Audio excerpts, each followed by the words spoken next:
Today's show is sponsored by Microjig, maker of the gripper. Work safer, work smarter. Hello, I'm David Picciuto, the Drunken Woodworker, and today I'm going to show you how to make this motorized Lazy Susan. This is something I use quite a bit in my videos to highlight and show off my pieces. When combined with zooms and pans, you can create some professional looking shots without spending a lot of money on video gear. Let me show you how it's done.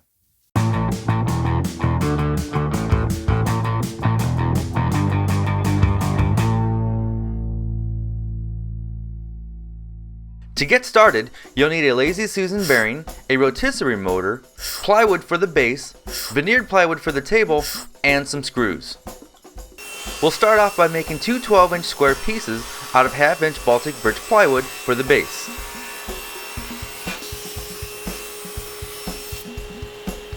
Now, we'll find the center of each piece to be used in later steps. Next, we'll cut out two small strips that'll be used for the legs. And as they say, size does not matter.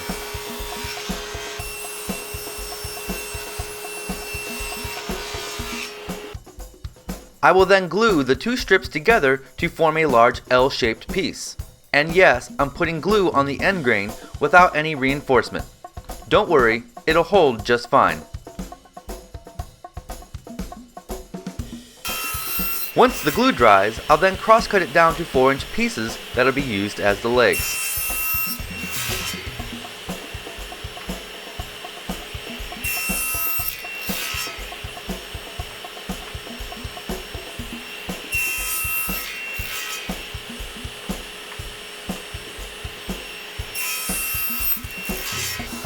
Now, I'll cut the pin that'll be inserted into the rotisserie motor.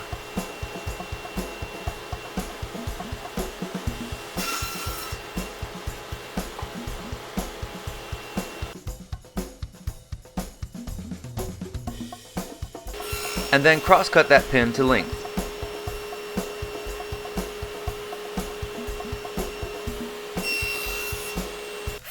Next, I'll drill a hole in the center of the base and then square up that hole with a chisel to hold the pin.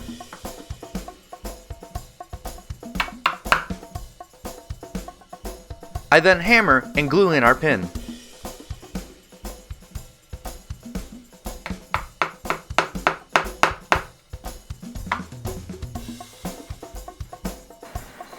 On the other base piece that was cut earlier, I'll drill a 3/4 inch hole in the center.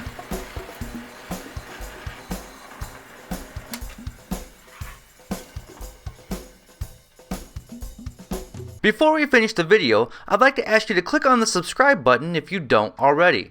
I put out multiple videos every week, including tutorials like this one, as well as live streaming from my shop. Subscribing will ensure you get notified. Now let's continue. Now, I'll glue in the legs into the four corners of that piece. Once again, I'm putting glue on the end grain without any reinforcement. You can post your disgust in the comments below. Next, it's time to mount the motor on the underside of our base. I'm using the screws that came with the motor.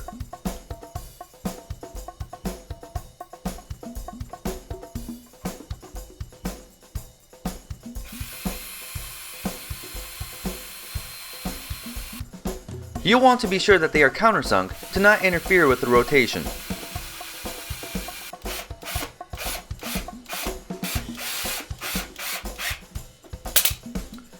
Using some half-inch screws, I drill some pilot holes and attach the Lazy Susan.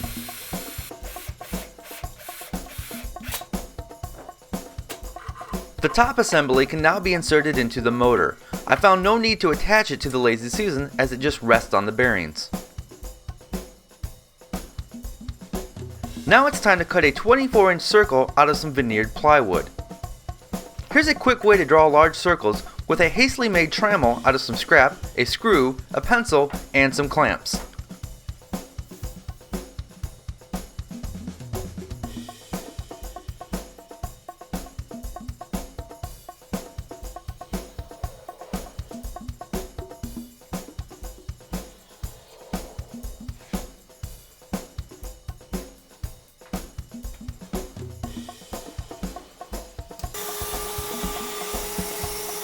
And then it's off to the bandsaw to cut it out.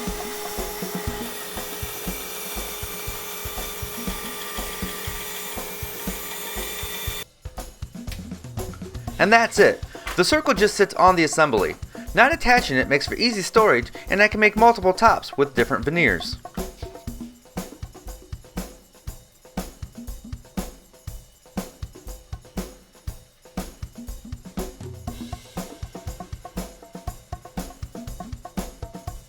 Well, there you have it. This is a quick and easy project that can be done in an evening. For my Motorized Lazy Susan, I've made multiple tops with different veneers to give me options for the desired look in my videos.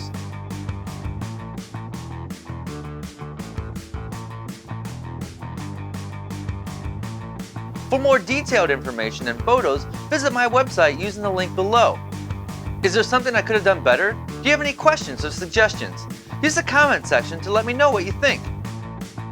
Well, thanks for watching, and as always, be safe, stay passionate, and make something.